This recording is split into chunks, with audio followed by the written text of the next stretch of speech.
Olá, pessoal! Na nossa aula do dia de hoje, nós vamos discutir aí um outro assunto de geopolítica que mistura também religião na área do Oriente Médio, que foi a decisão do governo Donald Trump de capturar e acabou levando à morte do líder do Estado Islâmico, Abu al-Baghdadi. Então vamos tentar entender um pouquinho a respeito dessa questão, voltando lá e construindo aquela linha do tempo que cria essa autonomia intelectual para você. Vamos lembrar. Em 2001, os Estados Unidos sofrem os atentados terroristas provocados pela rede Al-Qaeda. Esses ataques terroristas contra os três grandes alvos ícones do poder americano. O World Trade Center, as Torres Gêmeas, que representavam o poder financeiro e econômico, o Pentágono, que representava o poder militar, e o quarto avião, que se dirigia para a Casa Branca, que representava o poder político. Embora a Casa Branca não tenha sido atingida, a equipe de bordo reagiu à tomada da cabine pelos terroristas e o avião caiu na Pensilvânia, matando lá mais de uma centena de pessoas.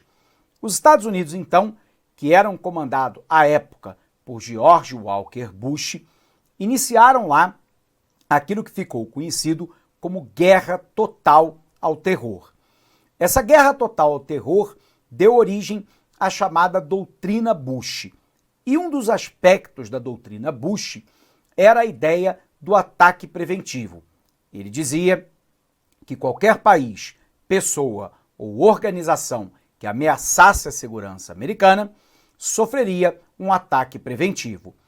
E sendo assim, os Estados Unidos invadiram o Afeganistão em 2002, porque no Afeganistão o grupo Talibã, literalmente traduzindo estudantes do Islã, dava guarida e recrutava terroristas para a Al-Qaeda. Em 2003, sem apoio da ONU, os Estados Unidos acusaram o Iraque de patrocinar o terrorismo internacional e de ter armas de destruição de massa, dentre elas arma química, nuclear e biológica. A ONU não encontrava nenhuma evidência de que Saddam Hussein, o ditador iraquiano, financiasse o terrorismo internacional ou patrocinasse lá armas químicas, biológicas e nucleares, que são armas de destruição de massa. Mesmo assim, os Estados Unidos se juntaram aos britânicos e invadiram o Iraque. O resultado da guerra foi devastador. 4.500 soldados americanos perderam a vida. 100 mil iraquianos tiveram o mesmo destino. O país foi completamente destruído e a sua infraestrutura, minimamente de administração e de política, foi arrasada. Saddam Hussein, obviamente, não era uma boa pessoa. No passado, esse ditador, sanguinário, havia utilizado fósforo branco, uma arma química que ele não mais possuía em 2003, contra o seu próprio povo e também contra a população curda. No entanto, Saddam Hussein não tinha armas de destruição de massa, não patrocinava o terrorismo internacional e ele mantinha, minimamente, um ordenamento político dentro do Iraque. Com a captura e a morte por enforcamento de Saddam Hussein, o Iraque caiu no caos. A maioria dos iraquianos são de origem sunita, mas existe uma importante comunidade xiita no país. Professor, me ajuda a entender a diferença. O islamismo não é uno, como não é uno, por exemplo, as religiões cristãs. Eu tenho lá os cristãos ortodoxos russos, eu tenho a Igreja Católica Apostólica de rito romano e de rito oriental, ligada ao Papa em Roma. Eu tenho as igrejas chamadas de evangélicas e protestantes históricas no Brasil e, portanto, o islamismo, como o cristianismo, não é uno, ele é dividido em grupos. Os dois grupos principais são os sunitas, que são a maioria no mundo, e os xiitas, que são a maioria no Irã. Observe que os sunitas acreditam que qualquer pessoa boa de coração pode ser um verdadeiro líder do Islã. Eles acreditam que a vontade de Alá está manifesta no Alcorão, chamada também de Corão, mas que também a vontade divina se expressa na Suna, uma espécie de autobiografia do profeta Maomé. Pois bem, os xiitas acreditam que somente o Alcorão revela a palavra de Alá e que somente os descendentes diretos do profeta Maomé são verdadeiros líderes do Islã. Resultado, há um conflito dentro do Iraque entre sunitas e xiitas. Lembrando que os sunitas são maioria, mas os xiitas são um importante grupo dentro do Iraque e são apoiados, obviamente, pelo Irã, que é o único país do mundo de maioria xiita. A gente vai poder observar que no meio desse caos de luta entre sunitas e xiitas, do vácuo político e militar dentro do Iraque, com a ausência de Saddam Hussein, e depois da invasão americana em 2003, células adormecidas da rede terrorista Al-Qaeda começam a se organizar naquilo que nós chamamos de Estado Islâmico do Iraque no Levante, mais conhecido como EI, Estado Islâmico, ou na sigla em inglês, ISIS. Esse grupo queria implantar na porção oeste do Iraque e leste da Síria um Estado Islâmico, comandado por um califa. O califa seria então o líder político, religioso e militar do novo Estado Islâmico, e Abu al-Baghdadi se autoproclamou esse califa. Dentro desse califado, o Estado Islâmico conseguiu arregimentar uma grande quantidade de jovens que tinham muito ódio no coração pelos Estados Unidos e pelo Ocidente, pela destruição parcial do Iraque e que tinham motivação de ordem religiosa para tentar implantar um Estado Islâmico que seria uma teocracia. A palavra teo, Deus, cracia, poder, portanto, poder na mão dos religiosos. E o Estado Islâmico queria lá a implementação da Sharia, da lei islâmica radical, como padrão ético, moral e comportamental de todas as pessoas no território por ela dominado.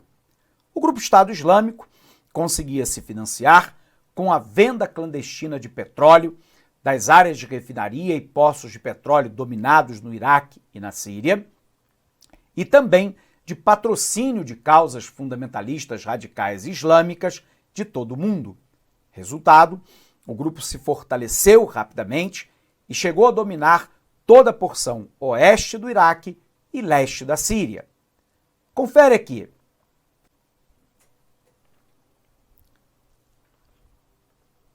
O Estado Islâmico declarou em 2014 a criação de um califado, um Estado governado de acordo com a Sharia, a lei islâmica, após assumir o controle de grandes áreas no Iraque e na Síria e impor o seu regime violento a milhões de civis.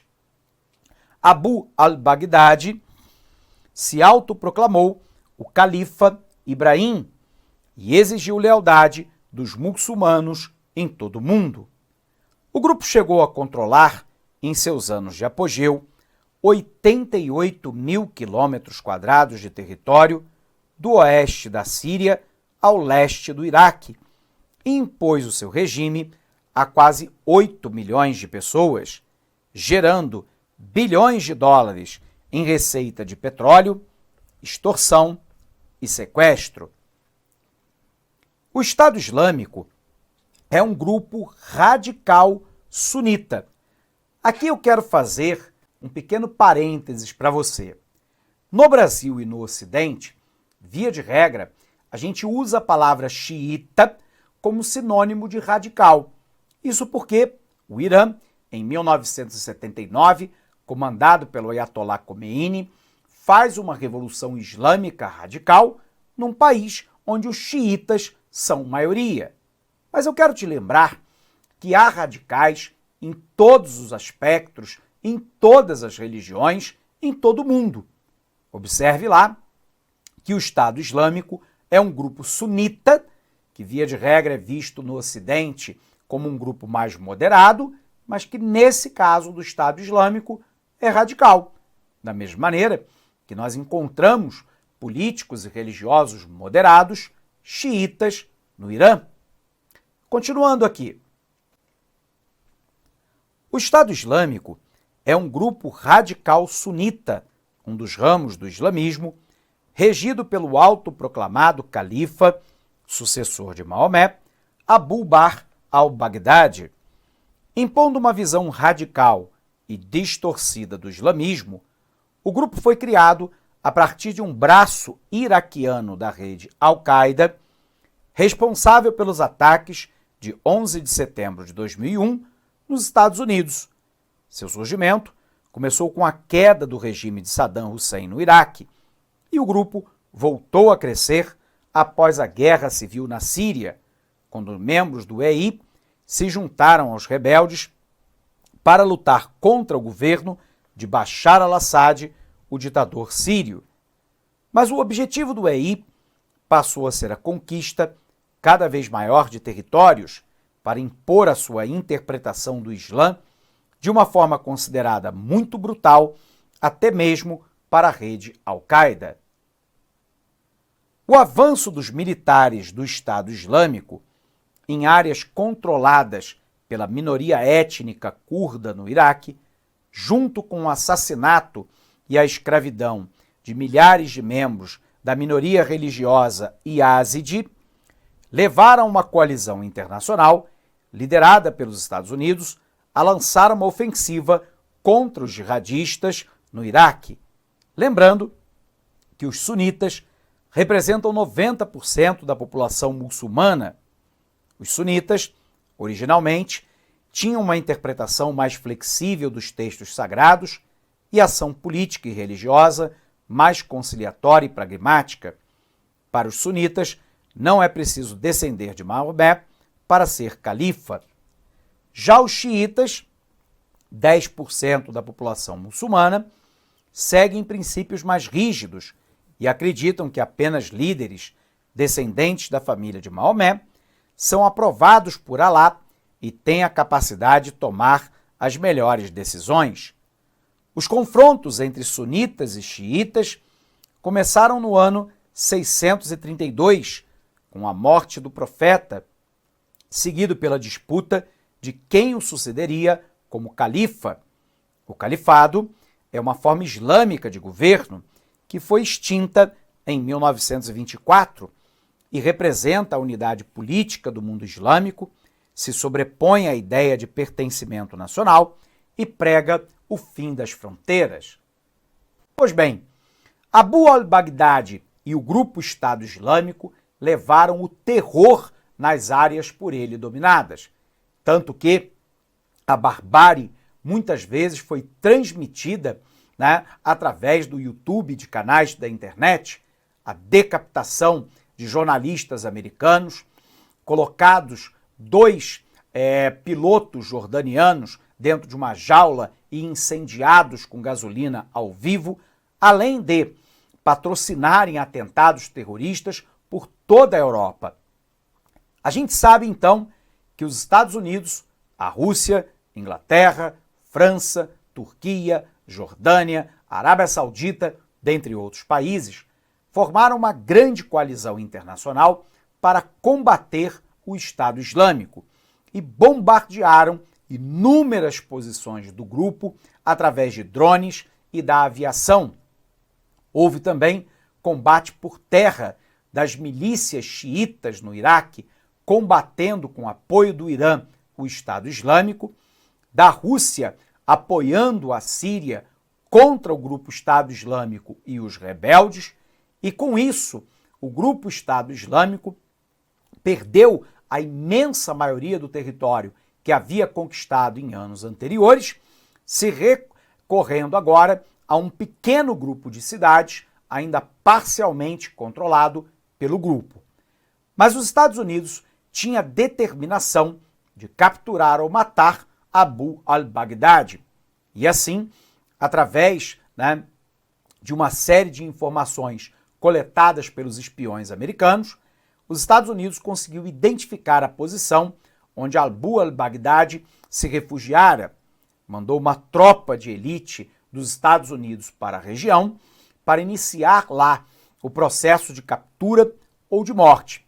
Abu al-Baghdadi fugiu por um túnel e quando ele percebeu que ele não tinha nenhuma saída, junto com 2 dos seus filhos, ele imediatamente acionou um colete-bomba e se explodiu. E com isso, o líder do Estado Islâmico, o autoproclamado Califa Ibrahim, fora finalmente morto por uma ação dos Estados Unidos. Confere aqui. Depois que o Estado Islâmico decapitou vários reféns ocidentais, as forças internacionais também começaram a realizar ataques aéreos na Síria. Ao longo dos 5 anos seguintes, o grupo jihadista foi lentamente expulso dos territórios que controlava.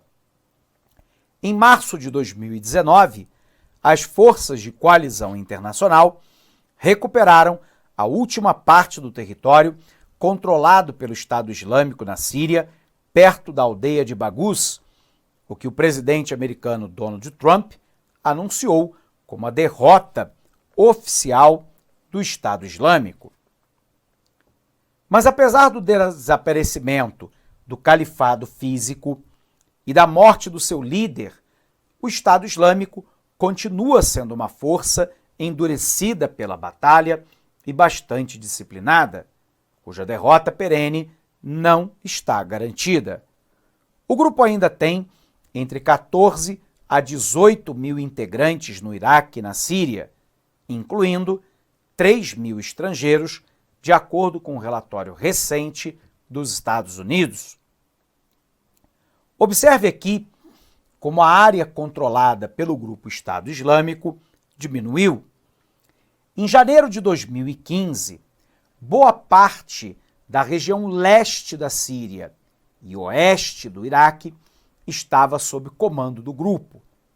A partir de outubro de 2016, a coalizão internacional inicia o bombardeio aéreo por drones e aeronaves e o conflito terrestre apoiando os curdos e a milícia xiita no Iraque contra o Estado Islâmico.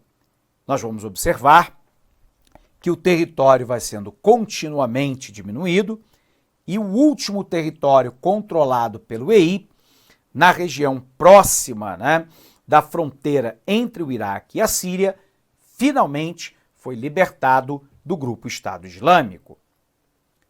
Mas, afinal, quem era Abu Bakr al-Baghdadi? Baghdadi ganhou destaque em 2014, quando anunciou a criação de um califado entre as áreas do Iraque e da Síria.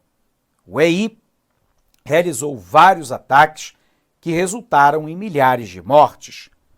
O grupo jihadista impôs uma regra brutal a quase 8 milhões de pessoas nas áreas sob seu controle e esteve por trás de vários ataques em cidades ao redor do mundo. Os Estados Unidos declararam o califado derrotado no início desse ano. O nome verdadeiro de al-Baghdadi é Ibrahim Awad Ibrahim al-Badri. Ele nasceu em 1971 na cidade de Samarra, no Iraque, em uma família sunita de classe média baixa. Quando jovem, Baghdadi adorava recitar trechos do Alcorão e observava as regras do islamismo de forma rigorosa. Observe aqui os ataques do Estado Islâmico pelo mundo. Ações reivindicadas pelo Estado Islâmico desde janeiro de 2018 por país.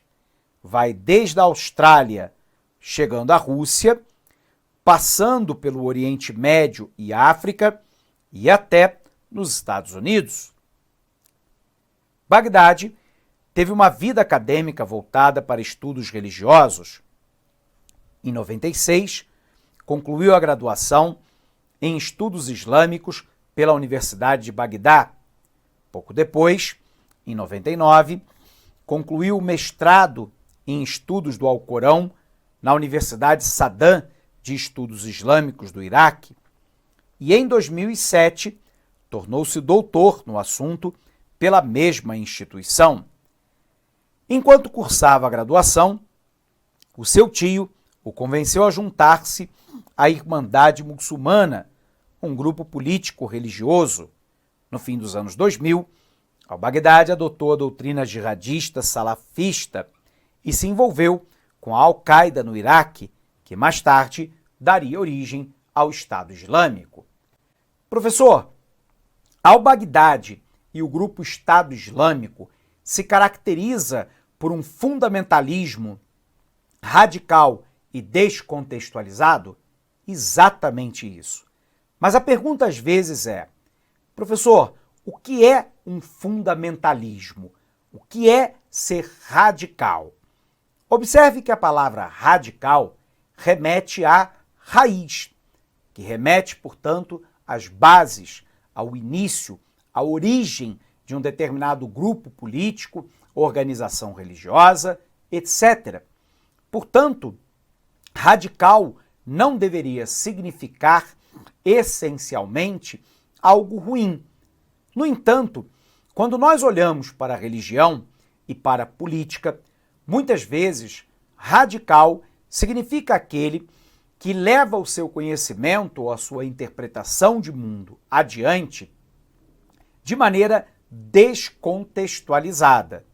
Com isso, obviamente, eu não quero tirar nenhuma validade de textos considerados sagrados, como, por exemplo, a Torá dos judeus, a Bíblia para os cristãos ou ainda o Alcorão para os islâmicos. Porém, cada um desses textos ditos sagrados foram escritos num determinado momento, num contexto político, econômico, social e religioso. E a interpretação desses textos religiosos devem ser feitos dentro de um contexto na qual foram escritos. Ninguém, por exemplo, hoje, no mundo cristão, pelo menos não em sã consciência, admitiria, por exemplo, a morte por lapidação, que é, por exemplo, quando a pessoa, considerada culpada, por exemplo, de adultério, é lá enrolada num pano branco, enterrada até os ombros, e os transeuntes são convidados a jogarem pedras à sua cabeça até que ela morra. Observe, no entanto, que isso era uma prática relativamente comum no mundo judaico e no início do mundo cristão. O mesmo acontecendo, por exemplo, hoje, ainda hoje, no Irã, que ainda tem a morte por lapidação como algo tido como fazendo parte da trajetória religiosa. Então observe que se a gente não fizer uma leitura contextualizada, a gente cai num radicalismo fundamentalista descontextualizado que passa a considerar a norma, a regra mais importante do que o próprio ser humano, do que a própria mensagem trazida pelos escritos sagrados. E, portanto, isso é considerado uma desvirtuação. Al-Baghdadi faz uma desvirtuação, ele faz uma leitura radical, fundamentalista, descontextualizada e profundamente equivocada da mensagem do Alcorão. Confere aqui. Meses depois da invasão do Iraque pelos Estados Unidos em 2003, al-Baghdadi ajudou a fundar um grupo insurgente chamado de Exército Popular da Sunnah e Solidariedade Comunal. Em fevereiro de 2004, o exército americano prendeu Baghdadi na cidade de Fallujah e o enviou para detenção em Campo Buca, onde ele permaneceu por 10 meses. Fora da prisão, ele se juntou ao Estado Islâmico no Iraque e acabou subindo na hierarquia do grupo. Em meio a divergências internas, Baghdadi queria estabelecer o seu próprio Estado por meio da força bruta, antes de se confrontar com o presidente sírio Bashar al-Assad. Ele se desentendeu com a Al-Qaeda e consolidou porções no leste da Síria, onde Baghdadi impôs severas leis religiosas. Portanto, morre o líder do Estado Islâmico, al-Baghdadi, forças especiais do exército americano se deslocaram para Idlib num helicóptero. Disparos feitos pelo helicóptero atingem a casa e um carro nos arredores de Barisha. Abu al-Baghdadi morre após detonar o seu cinto de explosivos, matando 3 de seus filhos, com quem se refugiava em um túnel. Bom, pessoal, vamos ver então como é que esse tipo de questão caiu em prova, né? 2019, Banca CESP para PGE de Pernambuco, analista judiciário perguntou assim: o Oriente Médio é a região de confluência de 3 continentes, Europa, Ásia e África. É o berço das primeiras civilizações, a egípcia, a suméria e a babilônica, e das religiões monoteístas, o cristianismo, o judaísmo e o islamismo, além de rivalidades interimperialistas no passado, com tentativas tardias de renascimento e modernização. A região foi alvo de rivalidades também das megacorporações petrolíferas. Além disso, em pequenos estados fracos, de fácil controle, essa região foi afetada pela fragmentação promovida pelos ingleses e, em menor escala, pelos franceses. No século XXI, voltou a ser palco de disputa entre as potências industrializadas do Atlântico Norte e em acelerada industrialização da Ásia Oriental e Meridional. Esse conjunto de países abrange o essencial do mundo árabe e muçulmano, interagindo em um único cenário histórico e geopolítico. Paulo Vicentini, O Grande Oriente Médio, tendo como referência o assunto abordado no texto, julgue o item a seguir dentro de um contexto geopolítico contemporâneo. A instabilidade vivida no Iraque, na Síria e na Jordânia tem causado o avanço territorial do grupo extremista Estado Islâmico no Oriente Médio. Só para a gente lembrar, né? O grupo Estado Islâmico